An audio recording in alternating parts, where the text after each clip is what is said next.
Hello guys, how's it going? My name is Dal, and the Warcraft Direct just a handful of days ago was absolutely insane. Announcing a ton of new content for both Classic as well as Retail. Wow, with War Within in particular receiving a large bulk of new updates and even more teasers, especially when it comes to some of the stuff that talked about the next expansion of Midnight, like player housing in the near future. With the patch 11.07 arriving to the live realms very soon, shortly after we should be seeing some glimpses of the next major beefy upcoming update of the War Within, patch 11.1 of the Undermined, which brings with it brand new seasonal content with new dungeons and new instances for us to explore, delve updates, raiding updates, PvP updates, and even a new form of transportation, which honestly only scratches the surface of everything that's going to be available with 11.1, which we'll know more info as this update slowly starts to make its way into the PTR realms. But for now, I just want to take a closer look at all of the newest content and features that we know so far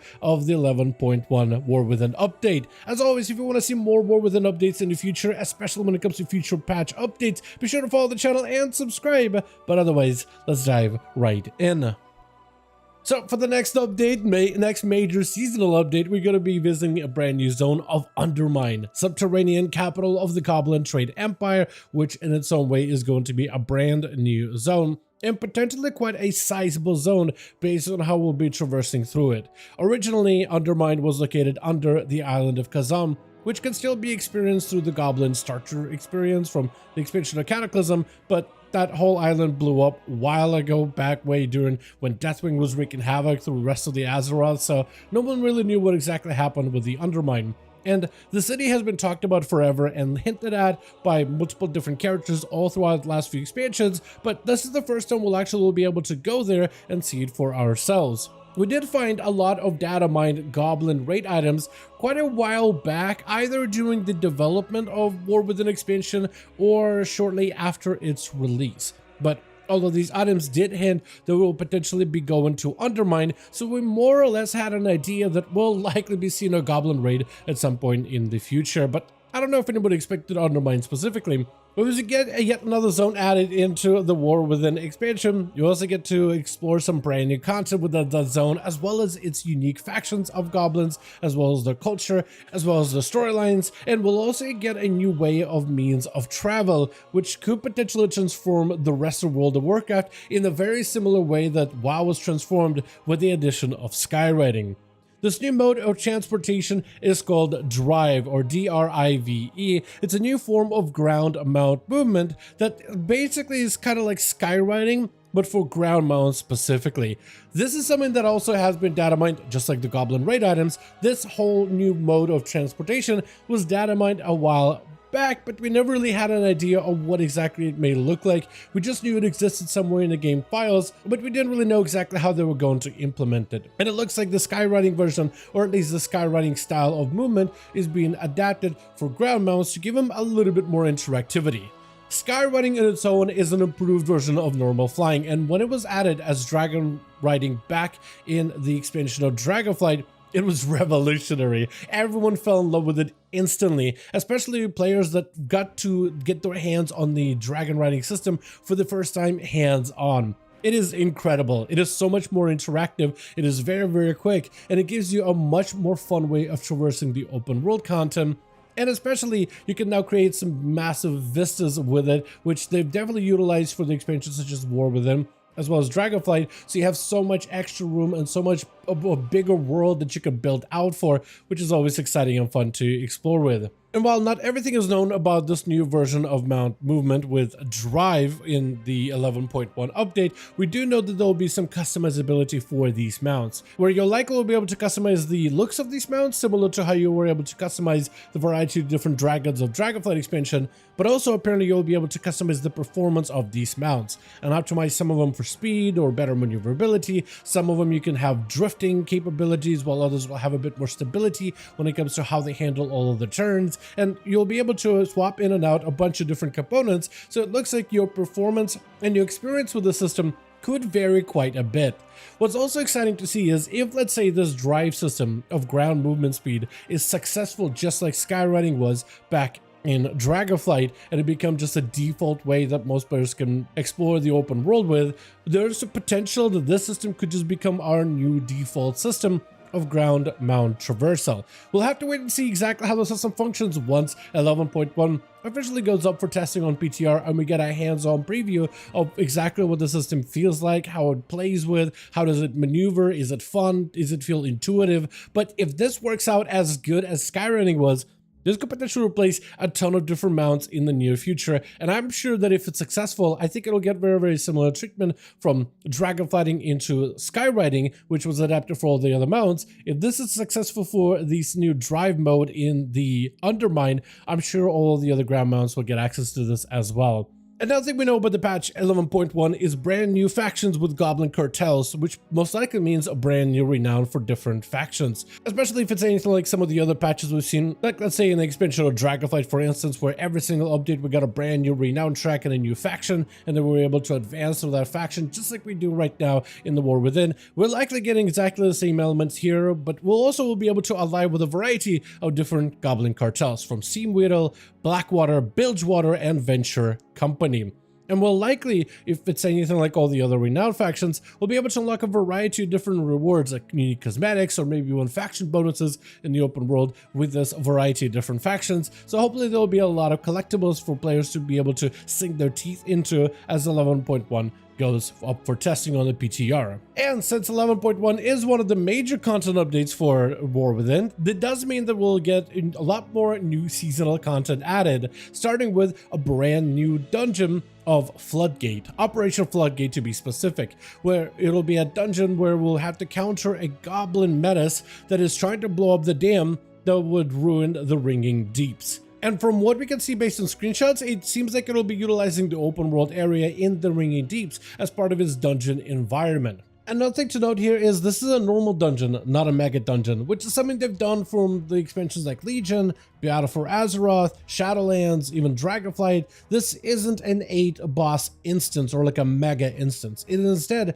is a proper normal dungeon, so it's either going to have 3, 4, or 5 bosses. But it does look like we'll be getting a new dungeon in Season 2, and then later down the line in Season 3 based on the roadmap that we have for 2025. So it looks like they've taken a slightly different turn when it comes to dungeon content for seasonal updates in War Within. Although we do apparently know that this new dungeon, Operation Floodgate, will be part of the new Mythic Plus roster for Season 2 on day 1. And they even gave us a little bit more info regarding what dungeons will be available as part of the seasonal Mythic Plus roster. So far, the only dungeons that we can confirm for sure that will be part of the roster is any dungeon of War Within that wasn't here during Season 1. So Priory of the Sacred Flame, Cinderbrew Meadery, the Rookery, as well as Dark Flame Cleft are apparently supposed to be part of the Season 2 content, as well as the Operation Floodgate dungeon, which will be available in 11.1.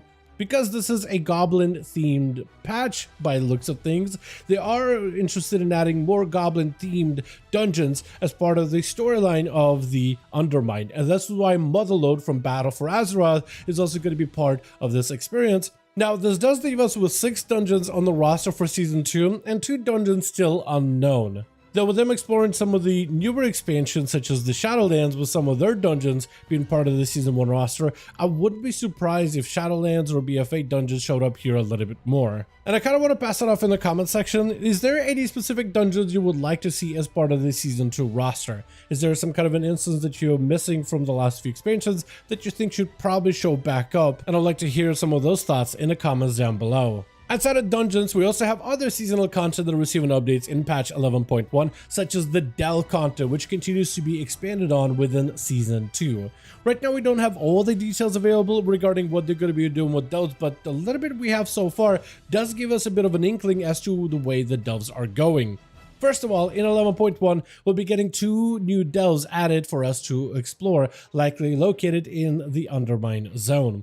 But we'll also be getting more variations of all of the existing delves, which I think is a good thing when it comes to just raw replayability of all of these delves, because at this point, if you've been playing the game long enough, you've seen every single iteration of every single delve, so getting some fresh new content I think is a good move in the long term. They're apparently also going to be doing more seasonal updates for delves, particularly when it comes to brand Bronzebeard, which is interesting to say the least, because originally they told us that we might be getting, or potentially we will be getting, different seasonal companions within delve content. Like for season 1, we'll be getting Bran, but for a next season, we might be getting somebody else to join us within the delves.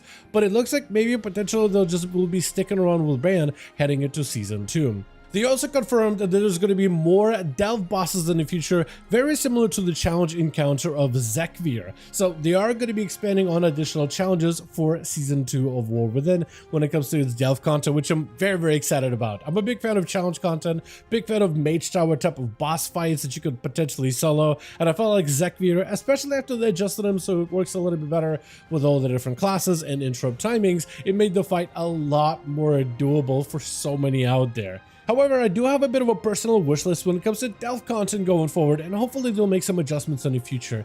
Like, I would like it if delves maybe gave different types of currencies than what they do right now, especially when it comes to its Valor Stones or Crests, for instance. Specifically when it comes to tier 9 through tier 11 delves, and I feel like this is where they could really pump up some of the currencies that you can use in order to potentially upgrade all of your gear and items through delve gear, because I just feel like you don't get enough crests just by doing delves all on their own. And it would be kind of nice to be able to get some of the gilded crests so you can upgrade all of your hero track delve gear to the highest item level potentially possible. I think it would just help out with the replayability of delves and would allow it to flourish as a system where you can get gear but also upgrade that gear to the highest item levels available. Even if it is on hero track, it does go a long way to be able to upgrade those items to a maximum item level. Besides this, however, we also have a brand new raid of Liberation of Undermine, which we don't really have a lot of information on, except that it's a goblin-themed raid. We have a bit of footage, a little bit of screenshots, but we don't really know what the fights are going to entail, except we know that it's going to be 8 bosses, with Galwix being as the final boss of that raid instance, which is plenty exciting in my opinion, and I cannot wait to test out all of these fights and potentially stream them whenever 11.1 goes up on PTR, which should hopefully be sometime soon after the release of 11.07. For PvP players, they also did announce that a new PvP arena map is coming out with this update, as well as we're getting the Undermine City arena map, which is awesome to see.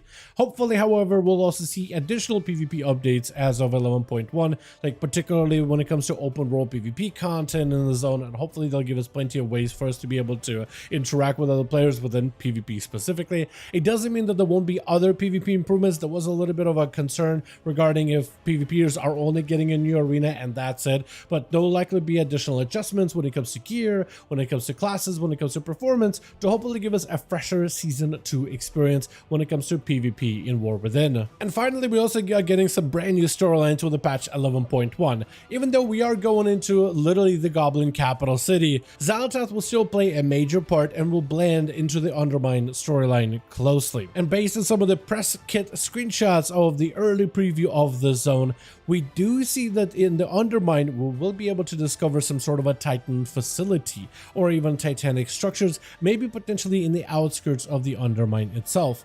And that whole entire area looks like it might have been corrupted by black blood, as its creeping mass kind of overtakes all of these Titan constructions, similar to what we can observe towards kind of like the deeper depths of Ashkahet. And apparently there's going to be even more stories and even more questlines for them to share in the months ahead. So we'll hopefully be able to cover all of these newest updates for the patch 11.1 once we get additional info, or whenever 11.1 goes live for PTR testing at some point in the near future. But with that, that's going to be everything we know so far for the patch 11.1. As always, I want to thank all of you so much for watching, and hope you guys enjoyed this update video. If you did enjoy it or found it informative, give this video a like. I would very much appreciate it. Join our Discord community to be kept up with all the regular updates, especially as we start to receive more info about 11.1 over on the PTR. Let me know your thoughts in the comments down below, and as always, I'll see all of you guys in the next one.